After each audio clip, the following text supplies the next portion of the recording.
And I was saying this to Coach Steve when I was talking to him. I was like, unless you're in this sport, you don't know about You this. don't know that. No. Like the amount of funders that we're speaking to now who have no idea that American football is a thing.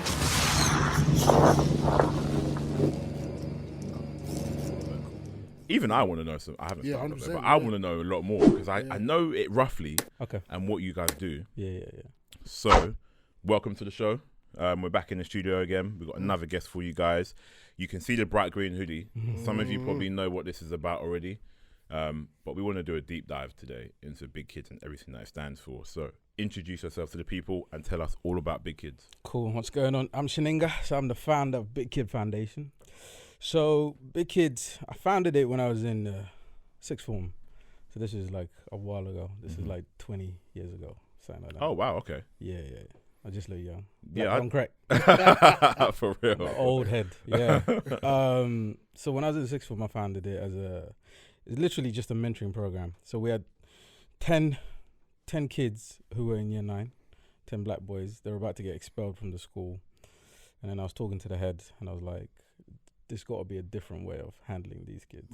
And I said, if I started a mentoring program for these kids, would you back it and would you keep them in school? And it was like, yeah. So I got a lot of my friends who they'd scraped their way into sixth form.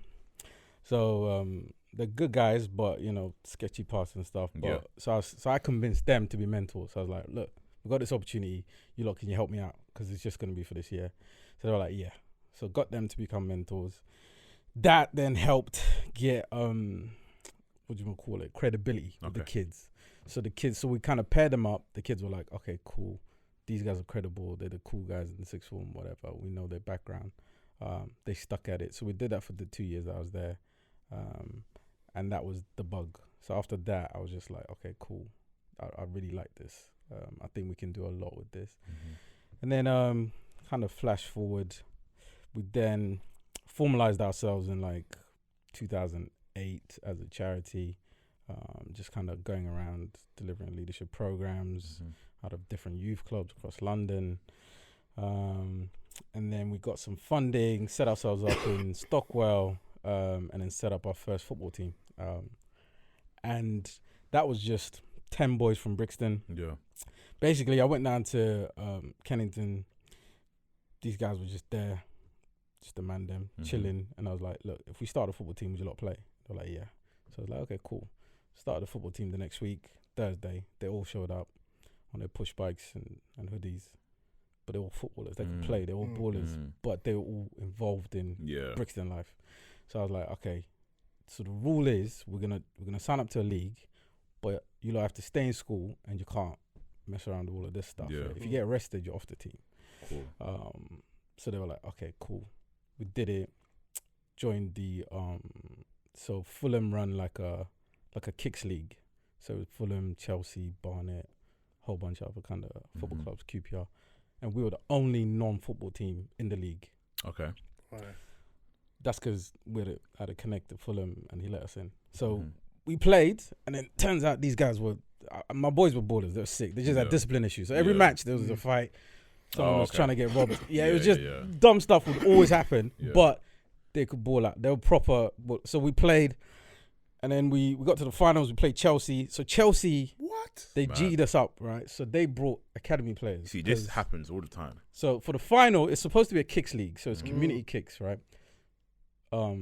They brought academy players for the final. Our top goal scorer, he scored 25 goals in a tournament.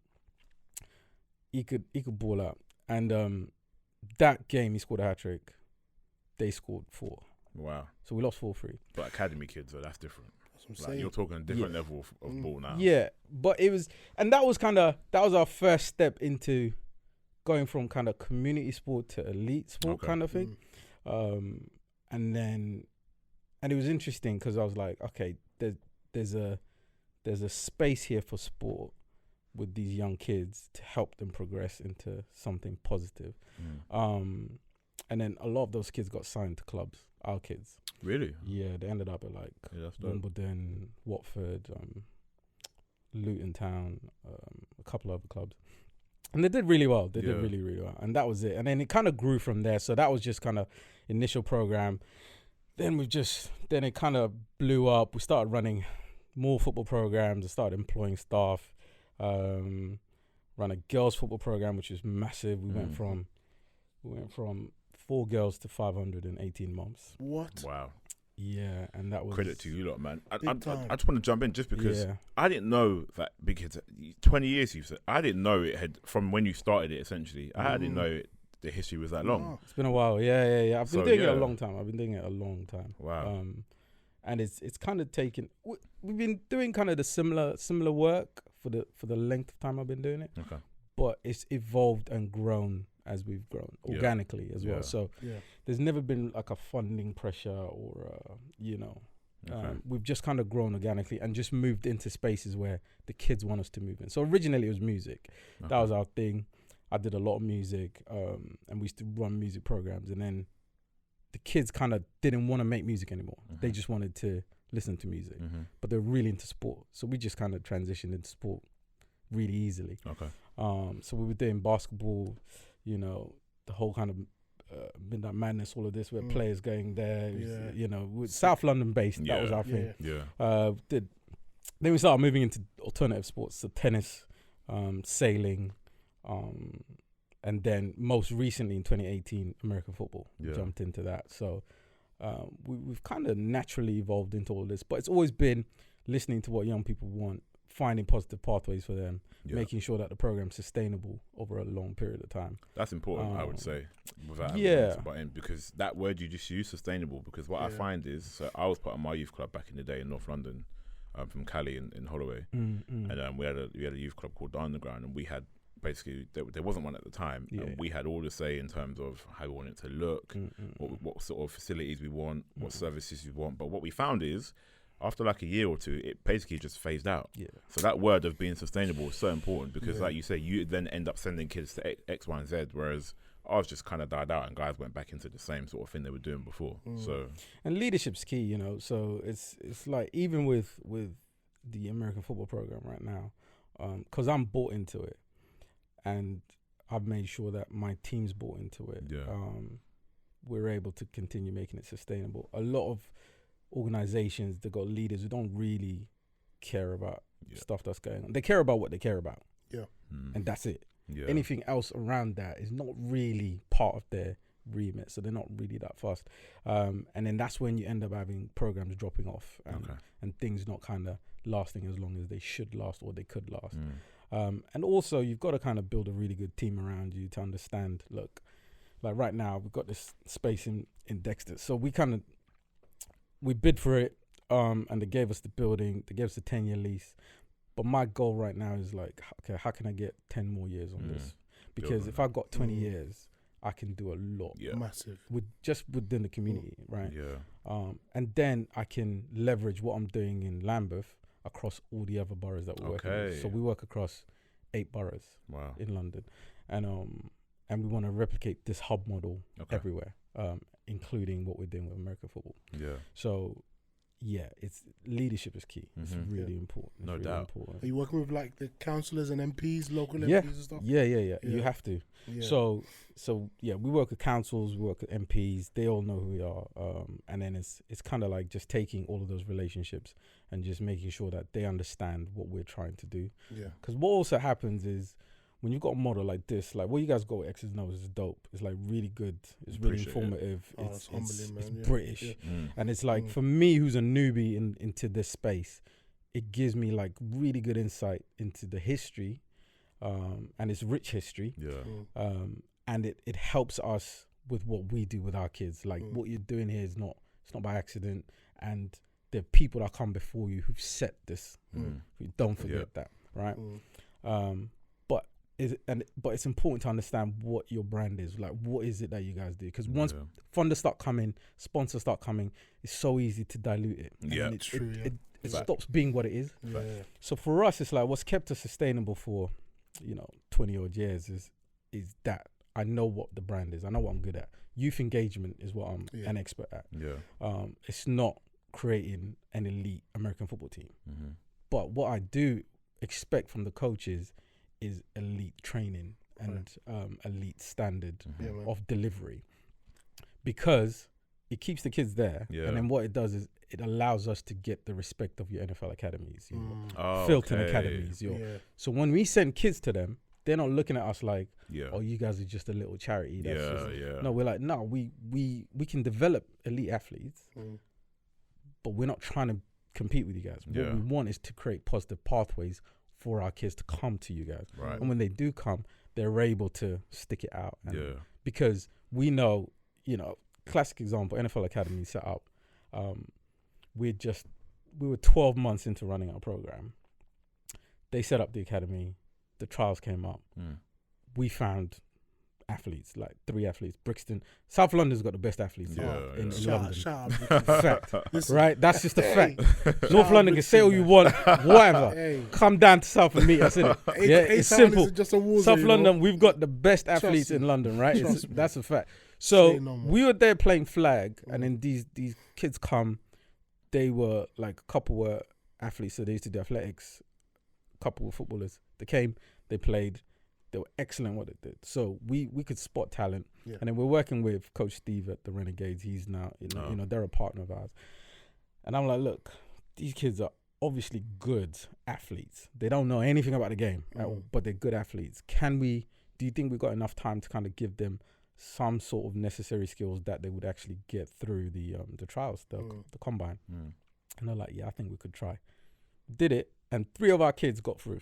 Wow. Into the first year of the NFL Academy, right? And that's us not knowing what we're doing.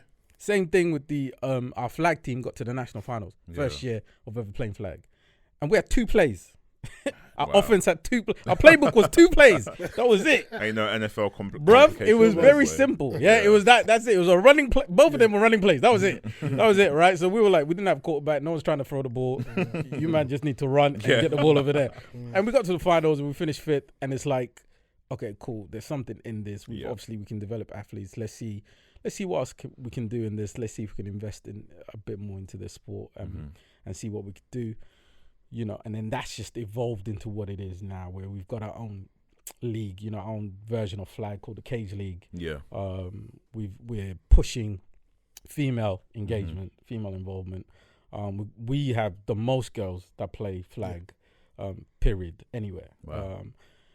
Because no one can play us. We're trying to find teams to play us. No one's got teams. No one's got girls that play. We're playing in the BAFA Flag League right now. We've got an all-girl offense. Playing blitz, playing all these other teams, Kent XL, and showing them up. So it's like we can find athletes. Like, that's what we do. Youth engagement is what we do. That's our expertise.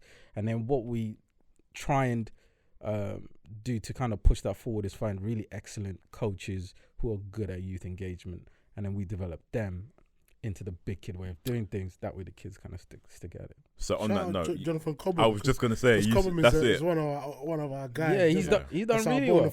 Yeah, so he came through Steve at the Renegades, and we've had to work on him a bit because he was shy and very. He said that. I watched your Remy. We did a was it an Insider? Insider series. On Coram. And so he knows the game. Yeah, he 100% knows the game. He's a good coach. Yeah. But it's like the big kid way of doing things is you've got to really come out of your shell, and we build relationships with the kid. We build a family atmosphere, and that was one of the things we said to him when he was applying was like, look, we'll help you get to a really good youth worker status. Like, we can help you do that. That's what we do. But you just have to love the kids. You have to be here for the kids. And then when you're delivering, just be 100%. Like, just deliver it 100%. Like the day of 1980s coaches where they sit on the sideline and they shout orders, and we don't do it that way. So the reason we've always done well with our kids is because we're involved. So when we're training, we do press ups with them, we do laps with them. We're fully involved. Like if you ever come to a flag session on a Tuesday, I'm playing. Like we're playing. Everyone's playing. Because it gives like a different level of respect from the kids. And because you're trying to get everyone involved, like it's an inclusive environment. You can't then be shouting at the kid at the back to run you don't know what's going on in his life. Yeah. So, and it's more than physical. It could be more than physical. The majority of the time it is. There's stuff going on at home. So if you jog with him, you do the laps with him, he'll tell you what's going on. That's This happened. I haven't eaten in 2 days. I haven't done this. I haven't done. And that's where all the youth work happens. And then we're then able to support and, you know. And I think it's almost magical because, like, from the clips that I've seen, I mean, we run into you guys at which game was it? The NFL Media Day. Bucks. Was it the Bucks game? Bucks, Carolina. Yeah, Bucks and Panthers. Yeah, and we was at the, I think it was Allianz. Was it the Allianz Stadium where you had the... Oh, the community day. The community day, yeah. And Cobham was there and Tinker interviewed him. And all the kids, and we captured footage from that day. I think it might have been a Jags day actually, because the Jags, could be. You've done a few clearly. Yeah. And when we arrived, I didn't know that Big Kids. I hadn't heard of Big Kids for one. I'd heard of your name and Big Kids were in attendance, but I wasn't sure what it was about. And when we got there, and I could see, I was shocked, man. I was taken aback. I saw kids upon kids upon kids taking part in all these drills with NFL players like on their shoulder. I couldn't believe it. The mascot was getting involved. The coaches were getting involved. This is crazy for these kids to be doing this. Is for me, young Philly. For me, because Shaninga's been very humble to see the kids run out on a pitch. You know, some people may never experience that. It's funny you say that. On an NFL pitch. NFL pitch. Even to get pitch side. Yeah. So to get the kids from these areas, which are, because I came from Stratford. Right. We ain't had none of that glitz and glamour. You know, we came from the slums. So to show these kids that, it's so powerful. It's big. It's powerful. It's a big deal, like, and I'm a big believer in that, in experiences and stuff. So it's like when I speak to all the partners, the NFL, Nike, we've got a whole bunch of other brand partners that are involved in what we do now. I'm like, look, funding is great. And I love funding because it keeps the lights on, right? And we want it. We want the funding, but we also need really positive experiences that will last a lifetime. So, for example, that the halftime show was us playing flag at the Panthers Bucks game, and I think we had a conversation with the NFL team, Jason Brisen at the time, who was there, and he's sold. Like, he came and played flag with us in Stockwell. It was him and Afi are the only ones who actually came down to Stockwell. The rest of them are scared to come down. I'm like, Stockwell's not that big a deal. Like, Stockwell's certain times you can't go Stockwell, you know. I said, you're safe, you're with us, man. You're cool. Yeah, not alone anyway. It was all right, so they came down and played and stuff. So he was instrumental in making that happen. And I think he saw, like, just how passionate we are, one about the game and one about the kids. And it's like, it's all about the kids.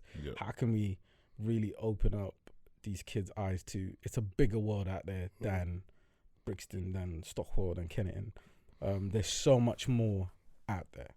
And that was a life-changing experience. It's like we had all female referees on that flag game, first time ever in the history of NFL. That year we did an NFL with a Super Bowl party in Brixton, at Brixton Pop. That's never happened in the history of the NFL. Under 18 Super Bowl party. We had 200 kids in Brixton. We had a whole bunch of artists. Semtex was DJing. Oh man. And that's dope. It was dope. Like, it happened. Everyone went home. No one got shot. No one got stabbed. No one got robbed. Positive experiences, man. Straight positivity, right? And these kind of things just kind of, one, they add to your credibility as a provider, but also the kids start to really believe in themselves. They really believe that they can do a lot. They can do so much. And that experience was amazing. That was something else. So, because I'm just thinking, like, I keep comparing it to my youth experience with my youth club. It ain't got nothing on what you guys are doing. Because like, I'm seeing on the Insta, like, the young kids are doing Instagram Live. They're having conversations with Paris or Cobham, and they're getting involved doing their own podcast. They're talking about issues that matter to them. They've been given a platform to do it on. Then they're getting to pair that with meeting these people from the NFL, going to these events, living these experiences, things that you ain't going to forget about yesterday. But it's not just the one or the two. It's often and it's consistent. Always consistent. Consistency is king, man. Like with life, consistency is king. And running a business especially with young people, youth engagement, you have to, like, if your session was on a Tuesday at 5 p.m, Stockwell, Larkle Park, it's got to be there every Tuesday for the year, regardless how many kids show up. If you've got 2 kids show up, then we put 100% into those 2 kids. Yeah. Like we were playing first year, we were playing American football and flag. It's like there's a video on Instagram where it's snowing and we're out there and we're playing in the snow, and it's like there's 3 coaches. I get out there and like maybe 3 kids show up. Yeah. Right. And I'm like, nah. They were looking at me like, shall we cancel it? I said, we're not canceling. Yeah. We're here. Like, and then it turns out those kids needed massive support. Like, there you go. They were there because stuff was going on at home. Yeah. So they were like, we're coming out. So they came out. We had a great session. We played. Start talking to them, and then we're able to then support them with all our contact with social services and funding and all sorts of stuff. That's the other side. That's the other side that I think some people may not realize or might forget, because you see the amazing things that are going on, but you're also hitting home with the original message of the support, the care, the aftercare we mentioned on different podcasts, like you just mentioned, putting them in touch with different providers and services because that's what they need. Yeah. Like, so all of that stuff that we do is like, that's the carrot. All of this flashy stuff is the carrot. That's why our partnership with Nike is a big deal, because it's a huge deal, man. I said to them when I first met them, I said, look, all the man them in Brixton wear Nike. All of them. Literally. Yeah. Literally. All of them. Yeah. I was like, they're one of your biggest consumers, right? What are you lot doing about that? And then we had like a really great conversation around that, and that's helped us because we're like, cool, that little tick, as small as it is for you guys to just kind of give us merch and we can do stuff, we can leverage this to do what we do with the kids. Yeah. So they'll send us, like last Christmas, they sent us like 200 pairs of trainers, gave those all out. As a kid getting that for free, like, right? You're like, not only that, and then when the first year we did flag, right, with FA and NFL. Oh yeah. In Larkhall, was a 6-week program. That 6-week program, Nike came down with like a boot van, and come on, kids were trying out boots for free, man. Playing with those boots. Yeah. And then 2 weeks later, they sent another van, like 200 pairs of boots, and they were like, "These for your kids. Give come these on, out." Man. Gave those to our kids. And it's like these kids, they don't get this stuff, right? So when we go into like school programs and we're on flag programs. We like every week there's an MVP, right? And it's not about your talent. It's not about like the fastest guy there, the strongest guy. It's just about how engaged are you? Are you showing great leadership skills? How far along the journey have you come? And then we'll award that person like the MVP, and we'll just give them like a pack, and it's a little backpack, and it might have like some Nike merch in there, caps and all this kind of stuff. One of the girls that got it, she was shocked that she got it. Yeah. She came back the following week with the stuff, and she goes, "Oh, thank you for this stuff." Tried to give it back because she was like, "Oh, I thought I just had it for the weekend." Yeah, imagine that. And we're like, "No, this is yours. Like, this is for you, man." And she cried, like she was just there bawling. She was like, "What? No one's ever given me anything. No one's ever done." And we're like, "No." So for her, like that's a life changing, and it's such a small gesture, but it's life changing for her, right? And it's like the program is full of these moments, and that's what we try and do. And that's why I'm like, one, it's the fastest growing flag program, American football program in the country. 2, it's massively effective and efficient at what we do in finding, developing talent, and then just trying to push the ones that want to go. Yeah. And then the ones that just want to play, we're cool. Let's play. Yeah, like we do that. Like on a Tuesday, we all play. Cobham will play, I'll play. Yeah, our football coaches will come down. Yeah. Like 2 summers ago, we ran a summer program. Academy boys came. They brought a team down. Yeah. Coach Kenny, UK Dukes. He was down there. He was coaching one of the teams. I was coaching a team full of footballers, football coaches. And we balled out, and it was like it was fun. It was like proper fun. And I always say, like, I've been in the sport now for like since 2018. I didn't know the sport. Like I love sports. So I've always played sport. I played a lot of rugby, played a lot of basketball, played everything, tennis, all of these sports, right? But American football was never an option. Like I didn't even know it was a thing. I didn't know it was a thing until kind of like, 2018 when it happened. Like I've always watched the Super Bowl, but that was it. That was my whole experience of American football, was just the Super Bowl. So I didn't even know that there were British guys that played. Where did they play? Yeah. What British guys made it to the NFL? Yeah. Like when and how? Like what? Yeah. Like if I'd known this when I was at school, there were so many guys I went to school with who just never wanted to play rugby because of what rugby was. Exactly. But they would have bored out in American football. Like this is like, because they saw guys that looked like them, that could play. It was physical, it was violent, but it was, it was good for them. Like it would have been really, really good for them. And that opportunity wasn't there because we just never knew. And I was saying this to Coach Steve when I was talking to him. I was like, unless you're in this sport, you don't know about this. You don't know. No. Like the amount of funders that we're speaking to now who have no idea that American football is a thing. Yeah. And especially in our space, so we work with teenagers, so it's 11 to 19. There's no 11 to 19. Like NFL Academy is new. Like this is just it is. Right, but there is no 11 to 19 American football community program. There's nothing. I know what you mean. There's even stuff though in primary school. Yeah. And then because some of our kids had done stuff in primary school with UK Dukes and stuff. Yeah. And then nothing. Yeah. Then we came on the scene, and it's like I'm looking at the space going. So you tell me the only teenagers are playing in this Baffa League, and we have to go down to Kent. Basically that's a have good to go point. down to Portsmouth. Yeah. I'm like, why are we not doing stuff in London? I don't understand. So that's when we developed our cage league, and we're like, we're gonna do this in all the boroughs, and we're gonna play because it's 5-a-side. It's a 3G pitch. It doesn't girls can play. Yeah. Let's do it. Let's play. The videos that I've seen of the flag games I've seen when P has gone down in Paris, forgetting the actual flag, but the vibe. Like all the kids are smiling, people are getting duped out. Like I see you making a pass at the corner of the end zone. Like it's the vibe is electric. I'm thinking if these kids have this on a regular basis, and then you coin that with everything else that they get as benefits, and just being able to be themselves and open up, maybe share stories that you mentioned if you speak to a certain kid. Like these are opportunities that are hard to come by. This is it, and the vibe is right, because we're trying to create an atmosphere. Right? So we have music, we've got like food, we cheer. There's banter going on. It's constant banter. Banter's going on all the time. So it's for us it was a bit of a culture shock when we got into the Baffa League, where it's like, the British version you get flagged of American football. For you get flagged for celebrating. You can't celebrate, and the whole team gets flagged, and we're there like, and we're from South London. We're trying to express yourself, man. I struggle to be quiet, right? So I'm just like, I don't understand. Like you've taken the fun out of this. Like it's kids, let them play. Like let them, and they're serious. Like the coaches are overly. I'm like, this is flag. This is not contact. Like. This is flag. Like this should be fun, 100%. So that's why we decided to start our own league, because we're like, actually, what we want is we want a vibe, we want an energy. That's right. And we don't want to restrict the kids from having that energy, because what it does is stops being inclusive. Then. Yeah. Right, and it's like only people that are diehard American football fans can come and play. Right, you can't do that. That's exclusive. Right, so we're like anyone can come from anywhere. We'll teach you the rules. And you pick up as you go along. Like, you'll pick it up.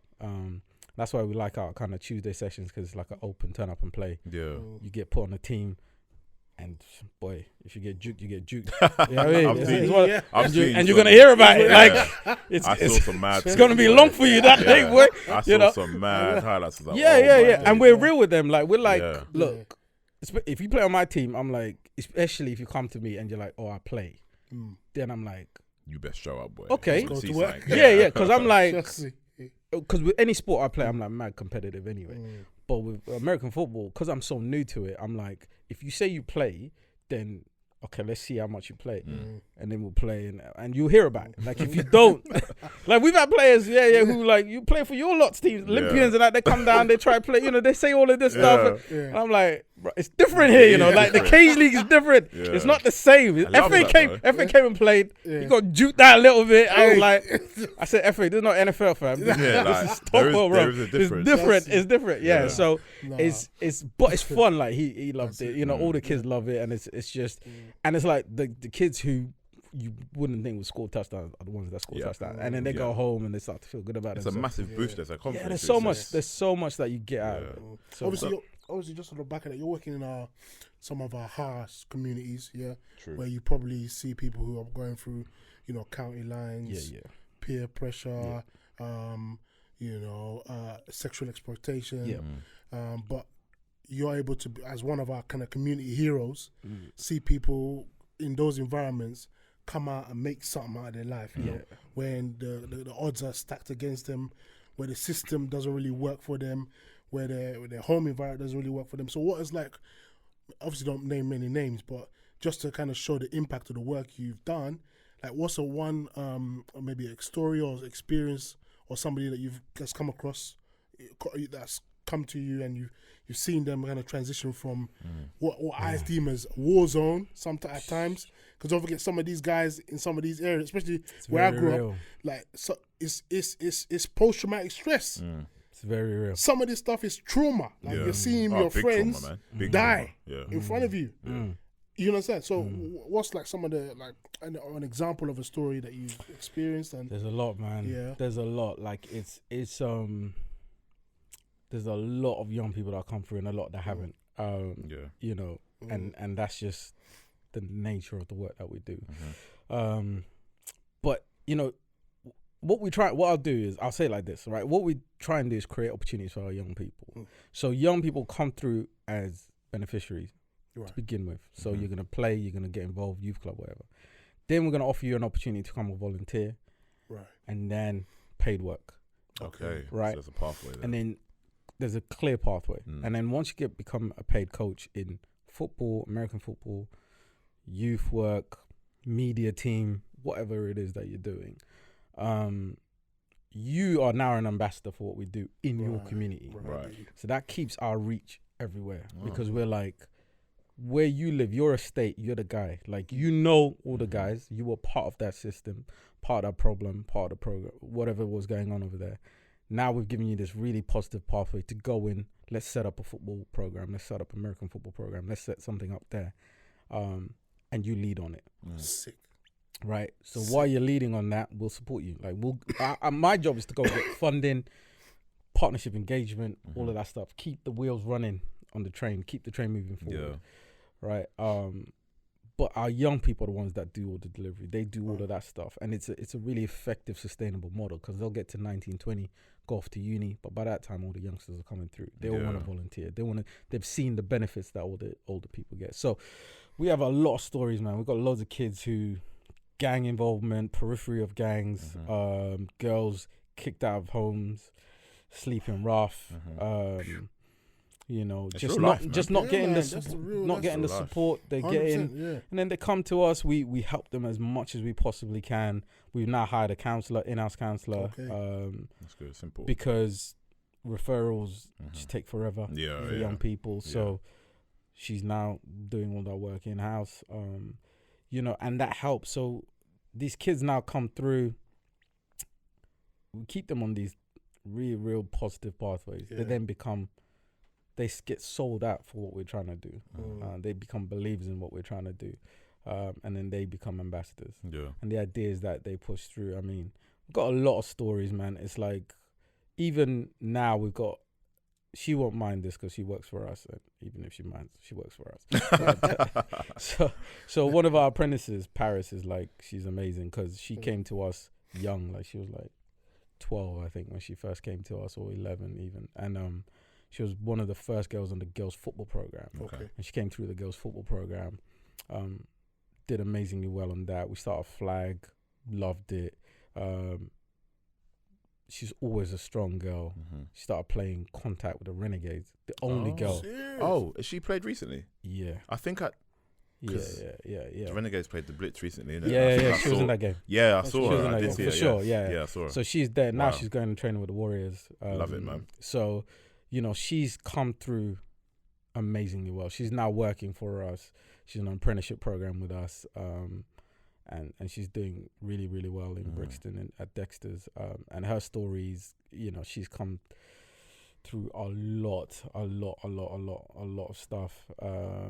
You know, families involved with gang stuff and all of that stuff. And we always, whenever I talk to her, I'm just like, you're an amazing person because how you've managed to stay stable. That's what I'm saying. And grounded, considering your story. Like one day, hopefully she'll come in and she'll tell you her full story. But, you know, to stay grounded, having experienced what she experienced, it blows my mind away. I'm like, I don't know how you do it, you know. And she's like eager to get her friends to come through and do the, you know, follow the process as well, stay positive. That's just one story, but we got loads of kids who were like that first group of boys that we were part of the football program in Brixton.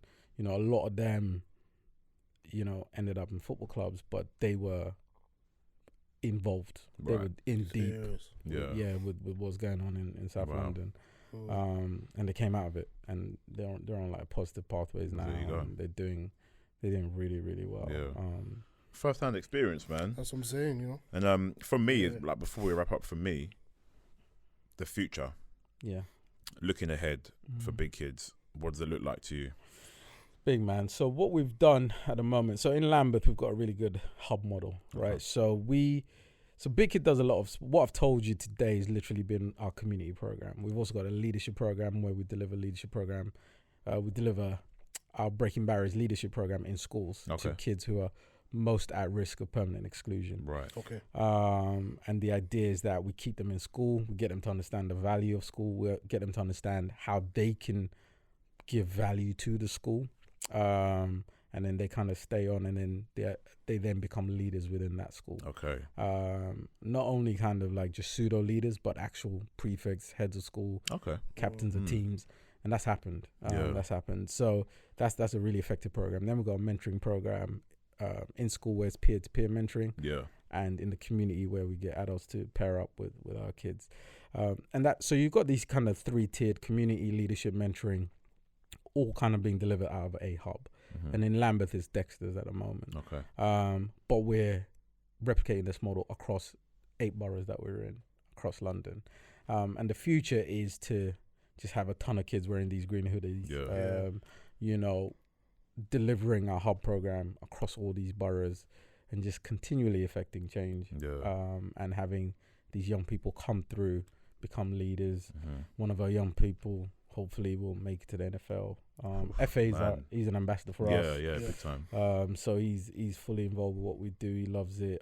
Phoebe from UK Dukes is an ambassador for our girls program, flag program. So we're invested in this because I feel like the flag program anyway is the most inclusive sport that we've ever delivered, because you can have boys and girls playing on the same team at kind of basic and elite level, and it be really, really good. We've tried it with football, but football is different. It's skills based, and there's this whole kind of thing about boys and girls playing on the same team, and they don't like it, Basketball, similar kind of thing. American football, we've never had that because it's so brand new. No one knew what they were doing. Okay.